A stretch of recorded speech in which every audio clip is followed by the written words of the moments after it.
Keputusan saya untuk hadir hari ini adalah lebih memaparkan apa yang kita sudah sampaikan, terutama di DPR, Pak Andreas tahu, dan tentu apa-apa yang selama ini kita lakukan untuk kemudian ke depan menjadi suatu fokus bagi pemerintahan baru.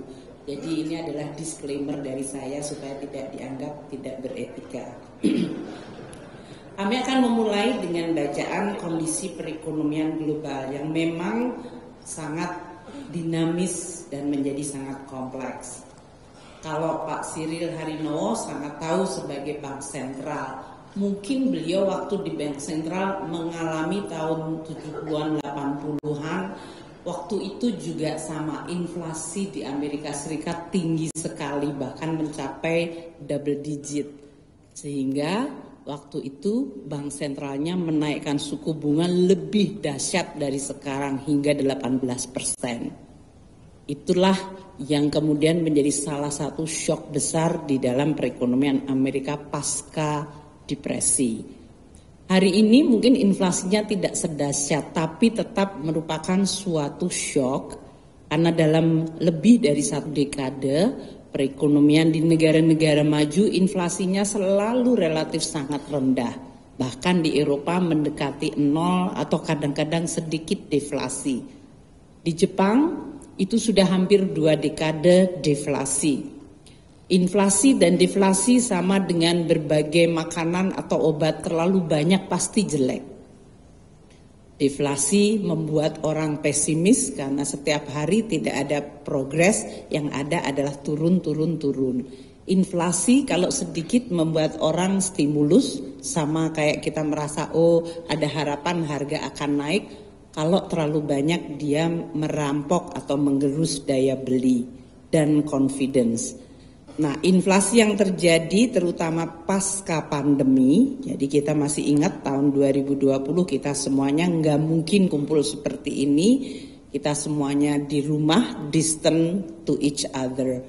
Itu karena virus pandemi COVID-19. Sesudah pandeminya bisa diatasi dengan vaksinasi, orang bergerak dan melakukan aktivitas suddenly dengan tiba-tiba. Dengan aktivitas yang normal, permintaan terhadap barang dan jasa melonjak. Dari tadi Romo Effendi mengatakan istirahat ya tadi ya, Tuhan Allah istirahat gitu. Nah, kita waktu pandemi juga diistirahatkan sama alam. Terus sesudah itu tiba-tiba beraktivitas, maka permintaan yang melonjak karena orang mulai beraktivitas kembali tidak bisa diikuti oleh supply side-nya. Itu menimbulkan inflasi pertama. Ditambah dengan perang di Ukraina, di mana Ukraina dan Rusia adalah lumbung pangan dan lumbung energi, maka memunculkan alasan kedua inflasi, yaitu kenaikan harga energi dan harga pangan, gandum, even minyak goreng, karena di sana sunflower cooking oil itu adalah supplier besar. Tidak ada sunflower cooking oil, CPO kita naiknya menjadi sangat tinggi. Makanya terjadi krisis minyak goreng di Indonesia, perangnya di Ukraina. Ini yang menggambarkan bagaimana inflasi muncul karena disrupsi karena pandemi yang kemudian suddenly normalize. Dan kemudian terjadi persaingan geopolitik, terjadinya perang yang menimbulkan disrupsi sisi supply. Inflasi yang tinggi pasti tanya kepada Pak Cyril Harinowo, bekas Bank Sentral. Bank Sentral langsung suddenly menjadi fokus perhatian seluruh dunia. What you could do, Bank Sentral agak defensif, mohon maaf ya Pak Harinowo. Dalam artian di dunia mengatakan inflasi ini disebabkan oleh disrupsi supply. Jadi bukan karena agregat demand, karena jumlah uang beredar yang lebih besar.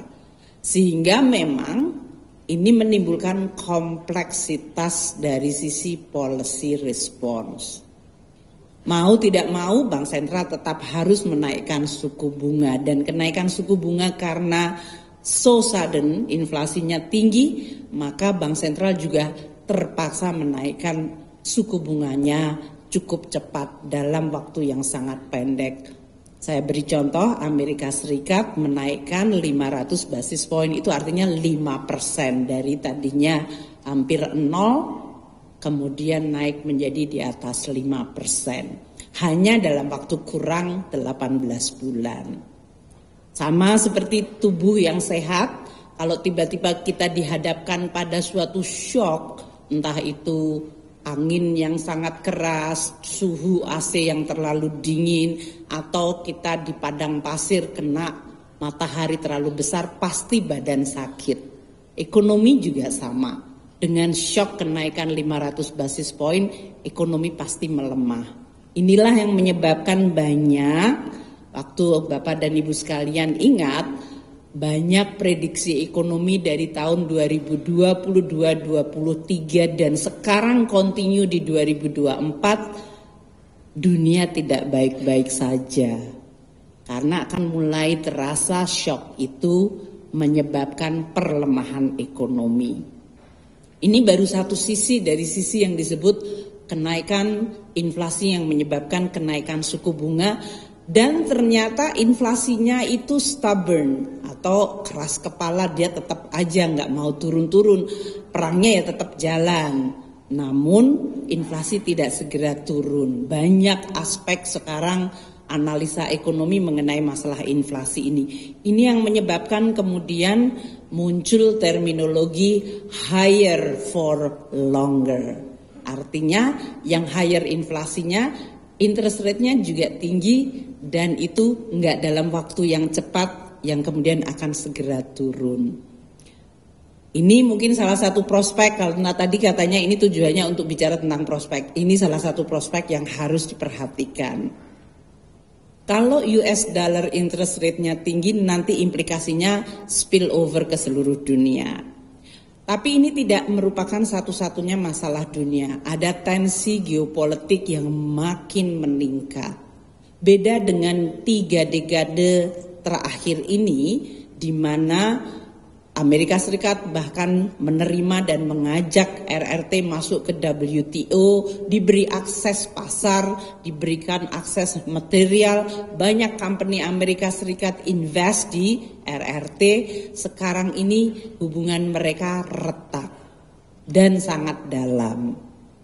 Karena kemudian di dalam politiknya Amerika, seluruh FDI dan ekspor dari RRT tidak hanya mengancam employment di Amerika, tapi sudah sampai kepada yang dianggap mengancam security dan dominasi Amerika Serikat. So, the world is tidak baik-baik saja karena masalah geopolitik. Seolah-olah masalah tidak cukup kompleks dengan dua hal ini. Kita juga sekarang kalau kita menebar masalah, kita pasti menuai. Menebar angin, menuai badai. Umat manusia di dunia ini melakukan aktivitas menganggap bumi akan bisa men-sustain activity. Tadinya dunia itu penduduknya 6 miliar jadi 7 miliar, sekarang 8 miliar. Mungkin akan menjadi 9 miliar dan sesudah itu 9 miliar makin tua. Mohon maaf, Romo Magnis 88 nggak tua loh. Tapi kalau penduduk suatu negara yang usianya di atas 65 sudah di atas 10 atau 15%, itu artinya society itu mulai aging. Dan banyak negara tetangga kita sudah aging secara sangat cepat, rapid aging. Singapura itu sudah lebih dari 1 dekade meminta supaya perempuan mau menikah dan punya anak. Bahkan ada paket kebijakan negara untuk pacaran, untuk honeymoon gitu. Nggak manjur juga sih gitu. Kemudian RRT kita semuanya tahu one child policy. Tapi negara yang diem-diem nggak ada one child policy tapi lebih dahsyat agingnya adalah South Korea. Selain Jepang yang kita semuanya tahu. Negara-negara yang memang mohon maaf di sini male dominated dan mereka sangat alpha male, itu menyebabkan perempuan merasa tidak worth untuk kemudian berumah tangga dan so difficult untuk raise children. Ini menyebabkan aging population yang sangat cepat. Eropa kita sudah kenal, tapi sekarang di Asia itu very rapid. Beberapa kantong yang masih punya pertumbuhan ekonomi, pertumbuhan manusia di mana demografinya muda adalah Filipina. Semuanya pasti tahu kalau Jesuit. Kita di sini, Afrika, unfortunately mereka yang makin miskin dan fragile dan anaknya banyak. Dan India. Tapi the rest itu banyak yang sudah mulai aging. Perubahan iklim dan aging population is a combination yang akan memberatkan perekonomian dunia. Dan kita menghadapi juga disrupsi yang terus-menerus dari teknologi digital. Itulah kondisi yang kita hadapi. Dunia makin fragmented. Sama seperti kita mengatakan, what does it mean fragmented? Ya, order yang kemarin mungkin tidak lagi bisa bertahan. There will be new order. Kalau kita namanya order baru, jadi ingat order baru ya. Tapi dunia ini sekarang namanya new order. Ini bukan pesanan order baru, ini adalah majalah ekonomis. Bulan apa itu ya? Bulan lalu. The new economic order. Tapi karena masih fragmented, kita nggak tahu what new order is gonna look like. Akan seperti apa? Nah, saya tidak menggarami lautan, saya mengquote Paus Franciscus tahun 2020 di depan para Jesuit. Beliau mengatakan kita dihadapkan pada pilihan di antara dua jalan. Satu jalan mengarah pada konsolidasi multilateral sebagai ungkapan rasa tanggung jawab global yang diperbarui atas solidaritas yang berakar pada keadilan. Amazingly, kemarin saya di Malaysia diundang di dalam konferensi global ekonomi Islam. Talking about the same, keadilan. Mengarah pada pencapaian perdamaian serta persatuan sebagai satu keluarga umat manusia yang merupakan rencana Tuhan bagi dunia kita. On the other hand, jalan lain dan yang ini sedang mendominasi adalah menekankan keterpenuhan diri, nasionalisme, proteksionisme, individualisme, dan pengucilan.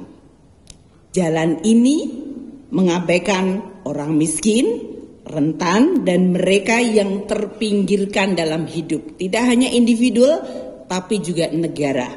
Banyak negara yang miskin dan mereka rentan, dan mereka sekarang ada di dalam makin terpinggirkan. Dan juga merugikan masyarakat keseluruhan, menyebabkan sendiri luka pada semua orang. Jalan ini tidak boleh menang. Mission, if you accept, is this one untuk para Jesuit. Bener gak? Oke. Saya cuma meng-quote dulu ya, tidak menyuruh loh. Tapi ini exactly persis yang sekarang ini sedang terjadi di dalam pertemuan-pertemuan saya. Entah di G20, pada saat G20 kita presidensi, di situ mulai bulan Februari tiba-tiba pecah perang Ukraina. Waktu itu kelompok G7 bilang, Sri Mulyani, you have to expel Rusia dari G20. Not under Indonesia presidency. We are G20, like it or not, G20. It's not going to be G19 and then become G17 and then G11 and then you G7, you already have a group. Just grouping among yourself. Tapi ini tidak mudah. Di dalam semua fora internasional, blocking yang disebut tadi, proteksionisme makin mengucilkan dan inward looking menjadi sangat kentara. Dan dalam suasana di mana global world fragmented, yang paling dirugikan adalah selalu kelompok paling rentan dan miskin.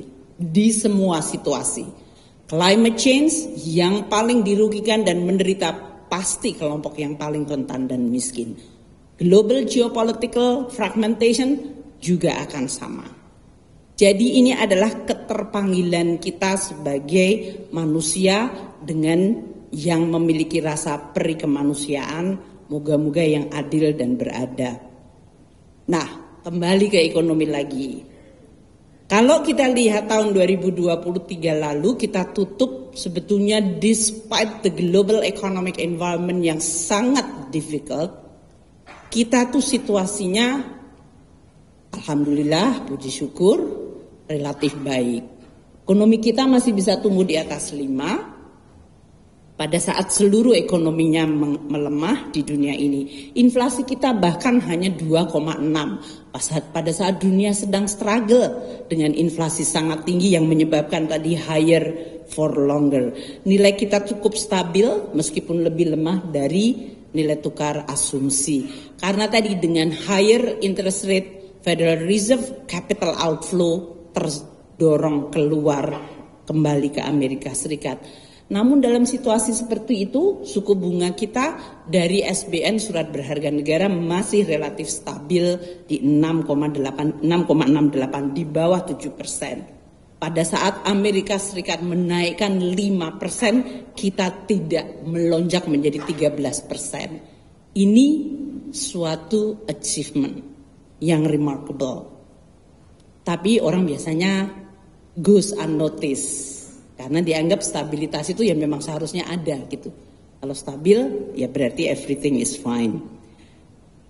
Tahun ini kita masukin tahun 2024 dan environmentnya belum membaik. Dan kita sudah merasakan headwind itu terasa sekali.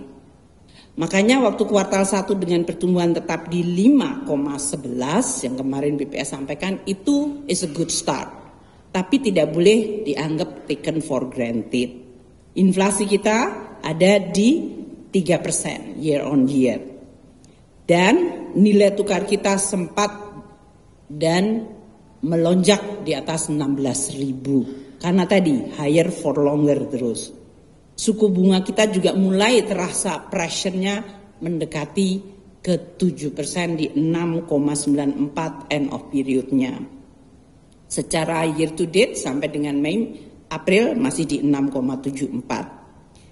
Harga minyak juga lebih volatile karena kejadian di Iran, kemudian terjadi yang Palestina, ini semuanya menimbulkan uncertainty baru di dalam kondisi dunia. Indonesia terus harus menjaga ketahanan karena we cannot complain about weather yang berubah secara cepat. The only one you can control is yourself. Kalau Anda punya ketahanan badan lebih, walaupun ada badai, kita tetap akan kena basah, kita terterpa angin, kita tidak bisa mengontrol itu, tapi yang kita bisa kontrol adalah badan kita. Resiliency adalah sesuatu yang sangat penting. Neraca perdagangan kita menjadi salah satu dari sisi external balance. Nanti kalau pertanyaan ke Bu Mari yang susah-susah mengenai hal itu. Karena beliau bekas Menteri Perdagangan juga. Tapi Indonesia dengan hilirisasi menciptakan surplus neraca perdagangan yang jauh lebih besar. Dan ini menciptakan ketahanan lebih tinggi. Meskipun kita waspadai tahun 2023 dengan surplus Januari-April mencapai 16 billion, sekarang turun di 10,9. Ini karena tadi weakening export environment kita. Namun inflasi kita masih terjaga baik. Kita melihat inflasi kita masih 2,6 year to date. Hanya kalau dilihat komponennya di sebelah sini, makanan. Saya teringat ibu saya itu almarhum adalah seorang statistician. Jadi dia pasti sangat paham mengenai statistik. Itu pun menanyakan kepada saya. Karena tadi Pak Tedelius bilang saya hobinya jadi menteri, waktu itu saya sudah jadi menteri keuangan. Waktu itu conversationnya is like this. Dok, kok pemerintah bilang inflasi cuman 5% waktu itu? Itu si Mbok kemarin ke pasar harganya beras itu naik 50%, ayam naik 30%. Kok piye cara ngitung inflasi? Ini seorang yang tidak illiterate loh. Beliau profesor, doktor, dan statistician. Jadi lebih mudah saya bikin conversation. Tapi persepsi masyarakat memang seperti itu. They feel hurt directly kepada komoditi terutama pangan. Yang itu langsung. Meskipun kalau kita ditanya dan menanyakan ke BPS cara menghitung komposit jumlah barang dan jasa yang dikonsumsi masyarakat lebih dari 100.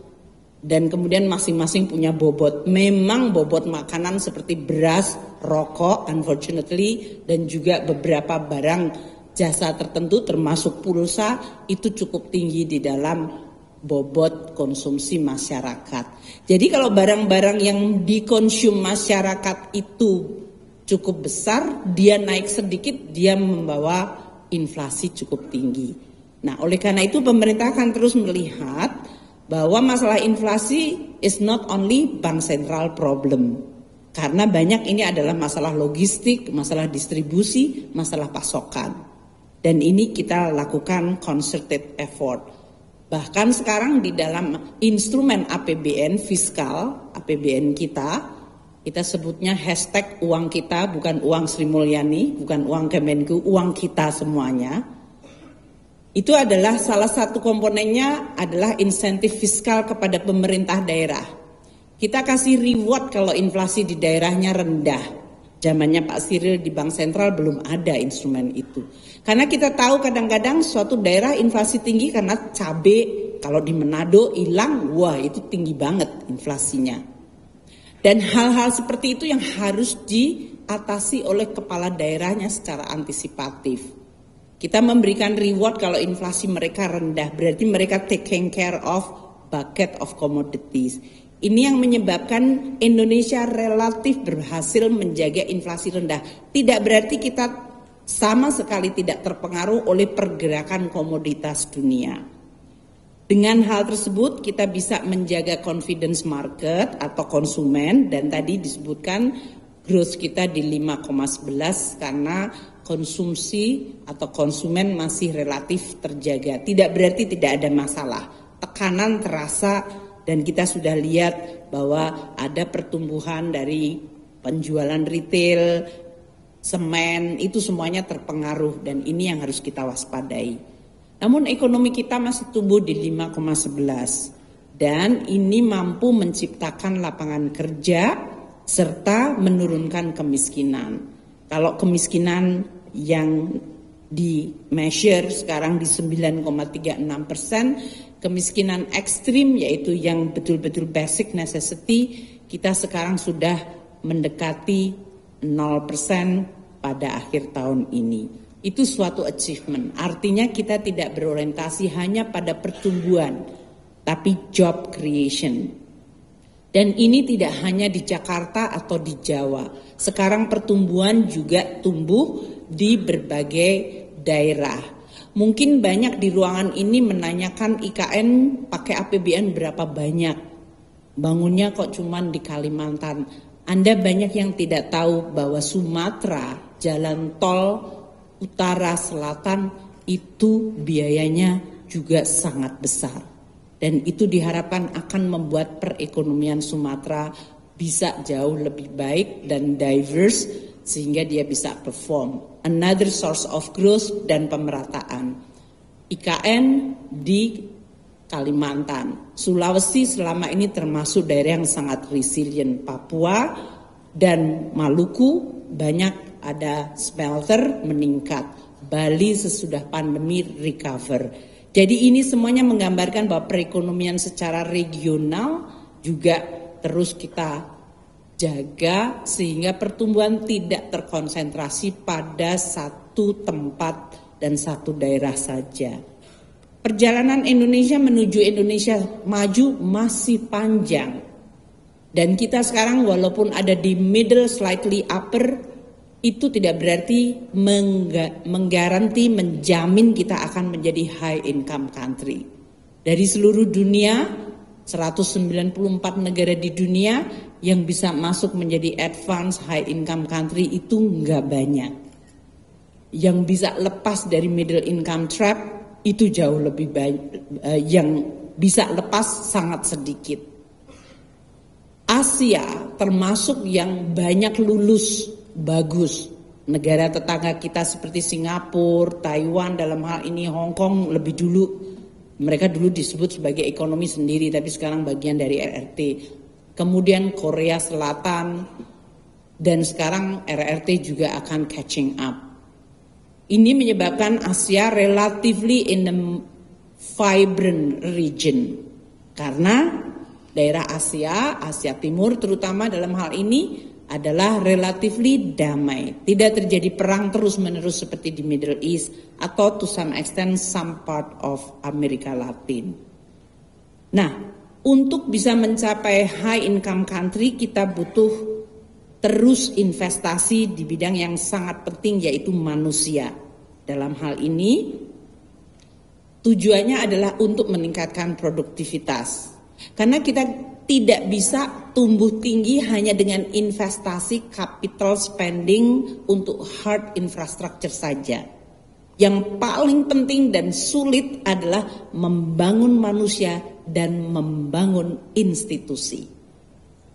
Bangun manusia itu butuh waktu lama, dari mulai penciptaan yaitu inception sampai dia lahir, preventing mereka tidak stunting, tapi kalaupun dia tidak stunting tapi environmentnya toxic, dia juga akan menjadi anak yang mental health problem dan dia tidak akan menjadi manusia yang healthy dan produktif.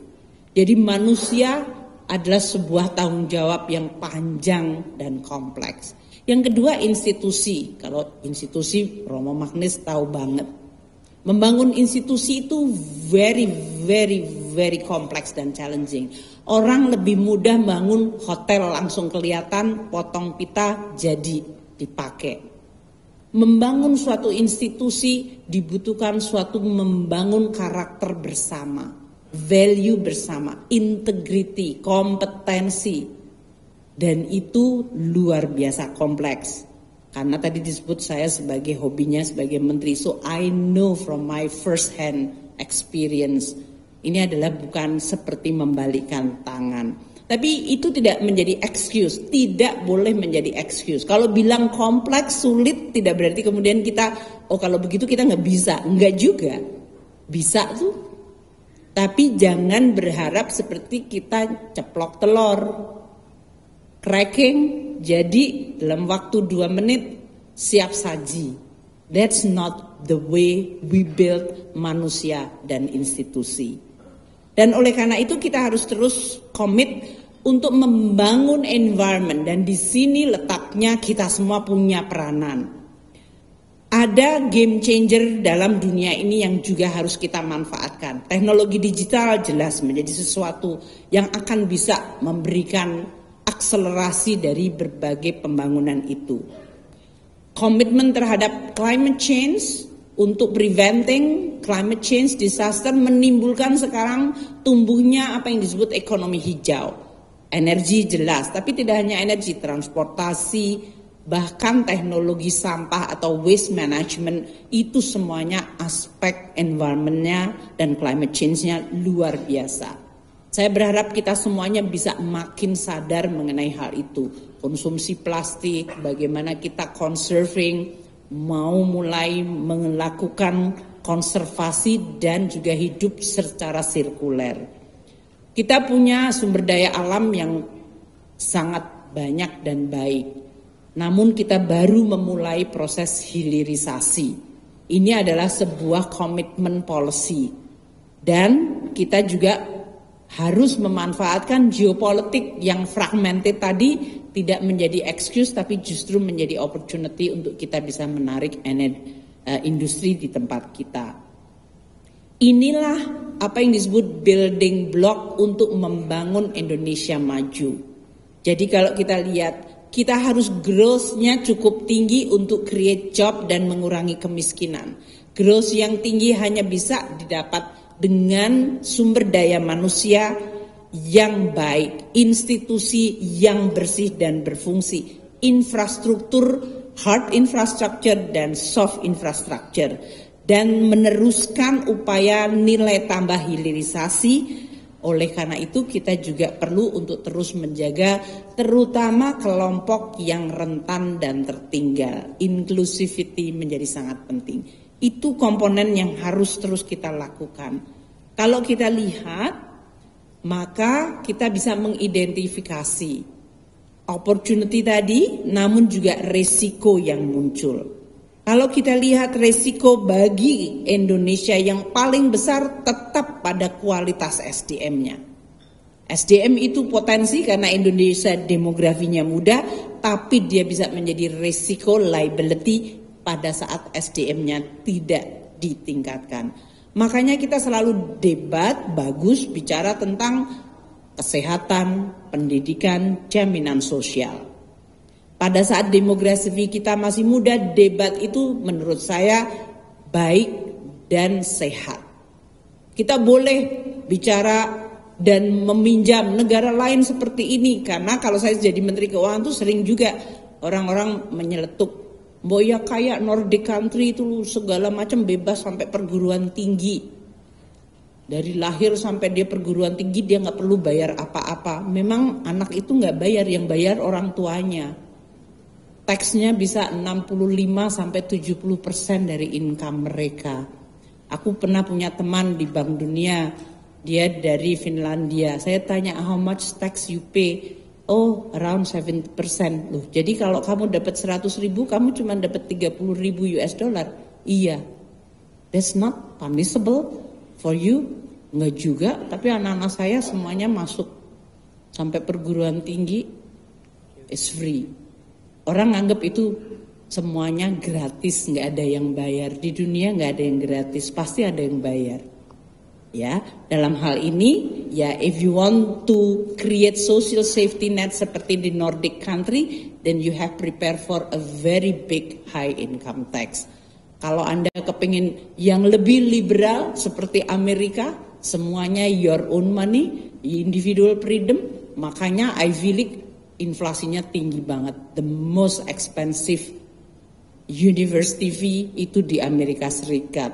Makanya saya selalu bilang, karena kita mengelola LPDP, kita bilang sama Amerika, kalau kamu terlalu mahal, anak-anak sekarang lebih senang ke Inggris atau ke Netherlands. Kalau ke Inggris ya karena bisa nonton Liverpool tadi sama, atau ke Netherlands yang lebih murah. Jadi saya mau mengquote lagi ini untuk para Jesuit. Ini lagi ya, pasar tidak dengan sendirinya menyelesaikan setiap masalah. That's really true. Seberapapun sering kita diminta meyakini dogma neoliberal, karena beliau Paus adalah di negara Barat, di sana very market oriented. Apapun problematika yang dihadapi, mazhab pemikiran yang miskin dan monoton ini senantiasa menawarkan resep yang sama, yaitu liberalkan, let's the market work, dan let's the market solve the problem. Paus Fransiskus itu dari Argentina bukan? Ya, Argentina ekonominya, ya, so you can understand where he come from.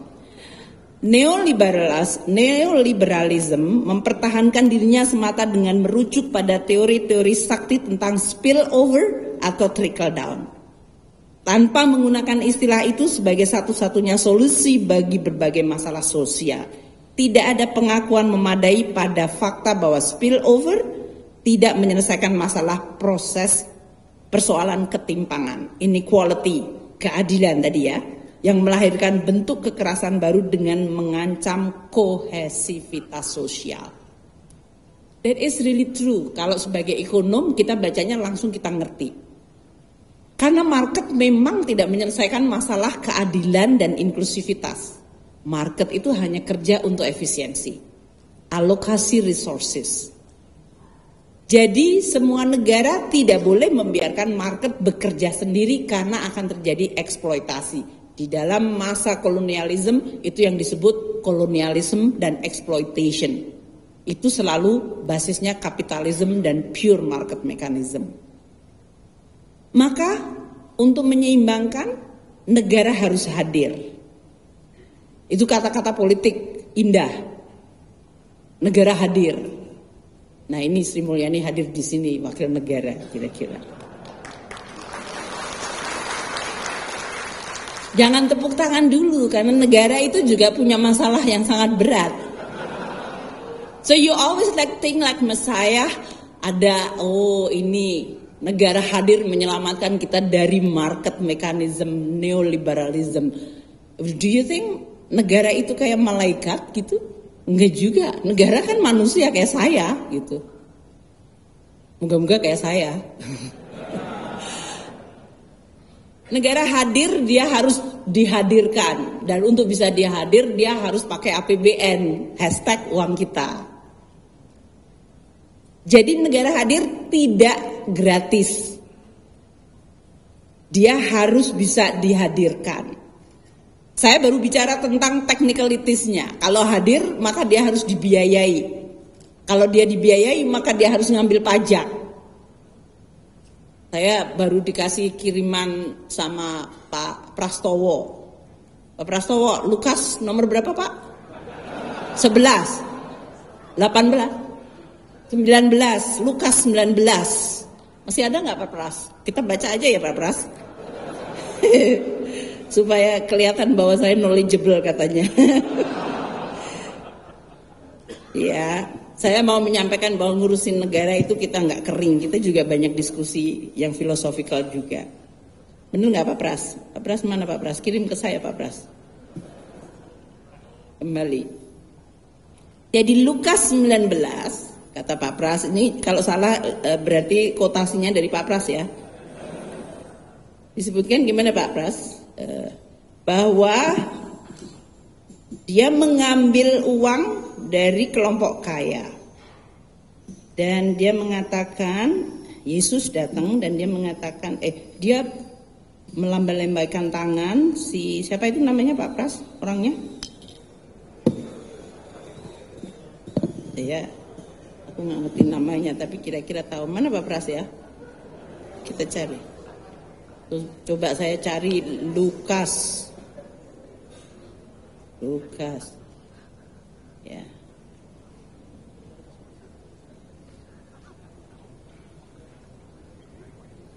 Ada Pak Pras?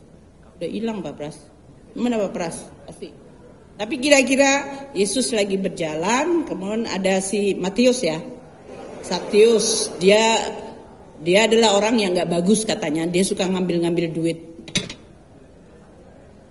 Terus dia naik manjat pohon. Terus kelihatan, akhirnya Yesus memutuskan datang ke rumahnya. Orang nanya, kenapa Yesus datang ke rumah orang yang kayaknya nggak reputable gitu? Tuh. Kira-kira bener nggak ya Pak Pras? Nah, udah dikirim ke saya supaya saya nggak salah quote. Nanti kalau kita salah kitab suci saya dimanain? Oh, Zacchaeus.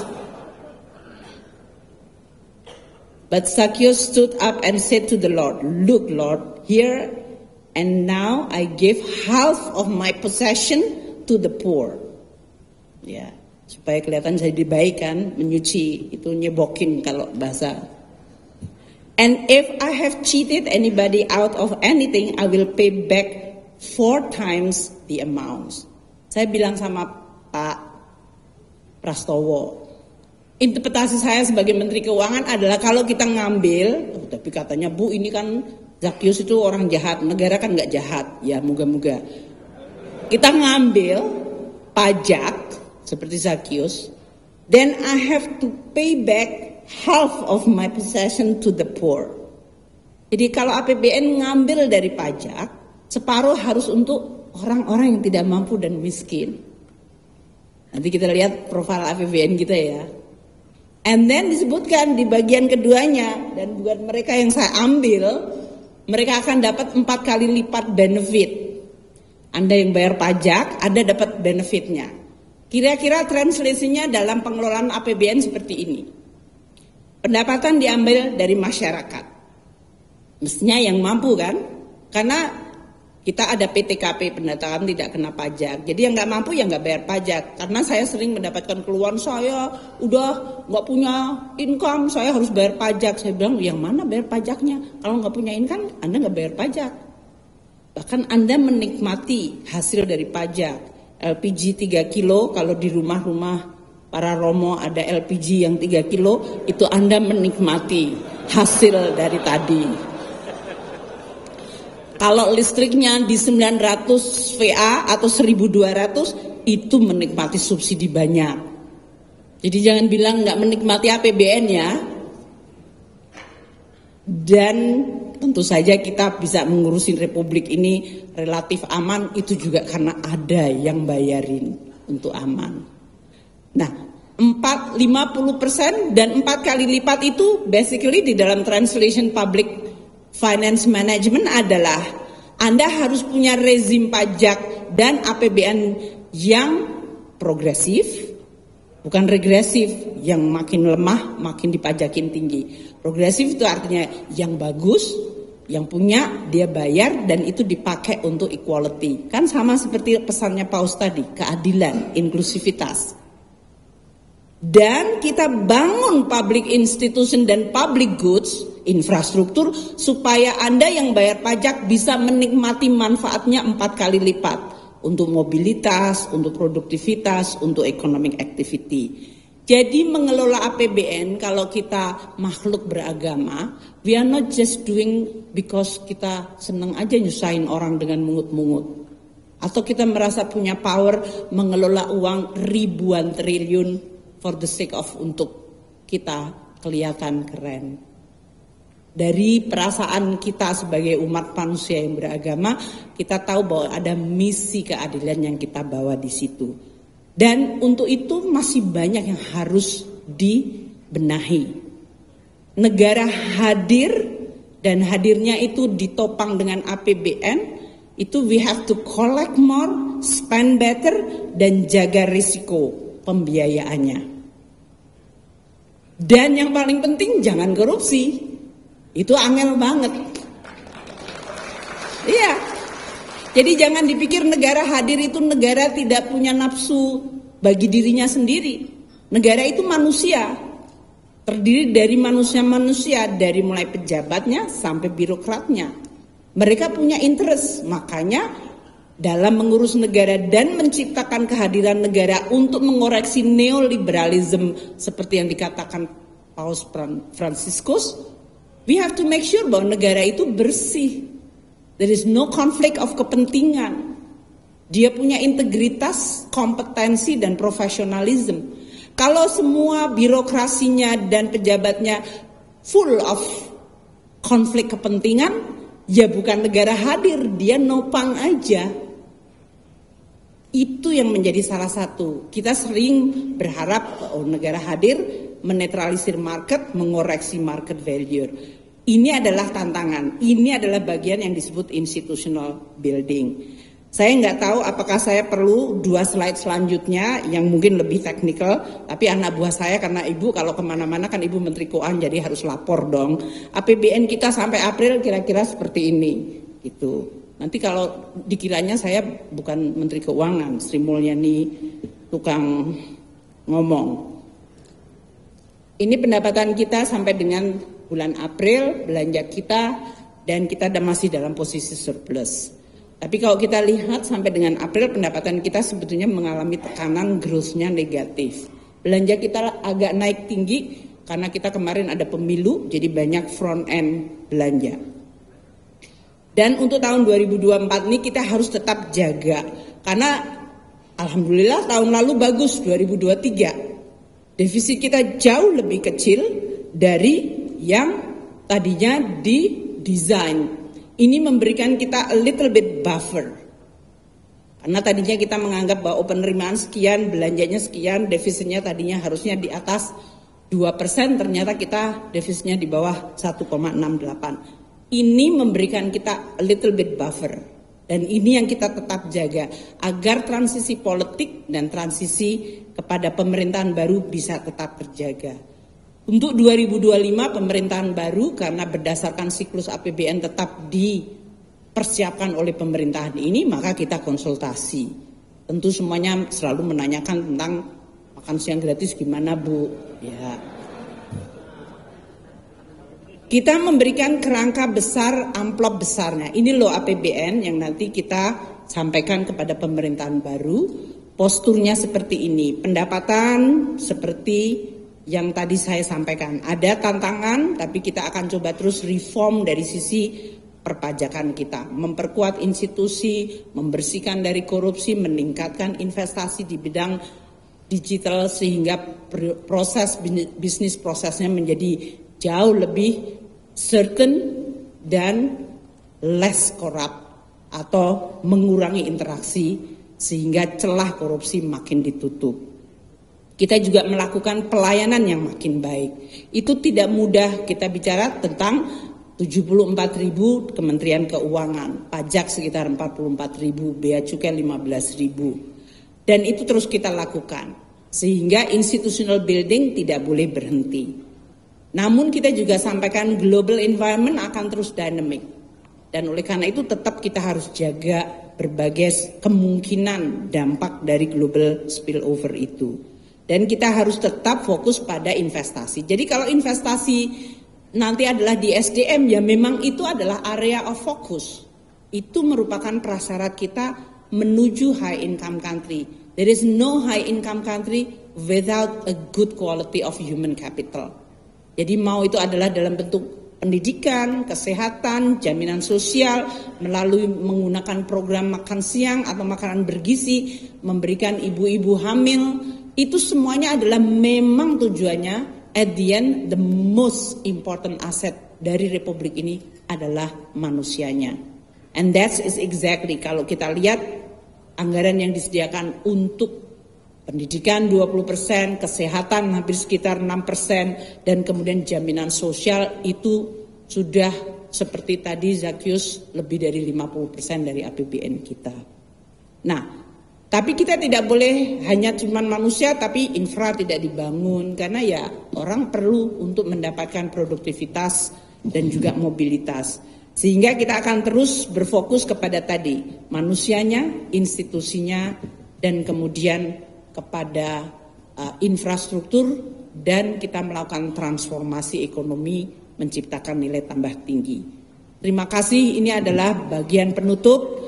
Paus Yohanes Paulus II tahun 1991 menyampaikan, negara memiliki kewajiban untuk menjamin kebaikan bersama. Basically kalau dalam bahasa ekonomi itu adalah public goods, itu responsibility dari negara.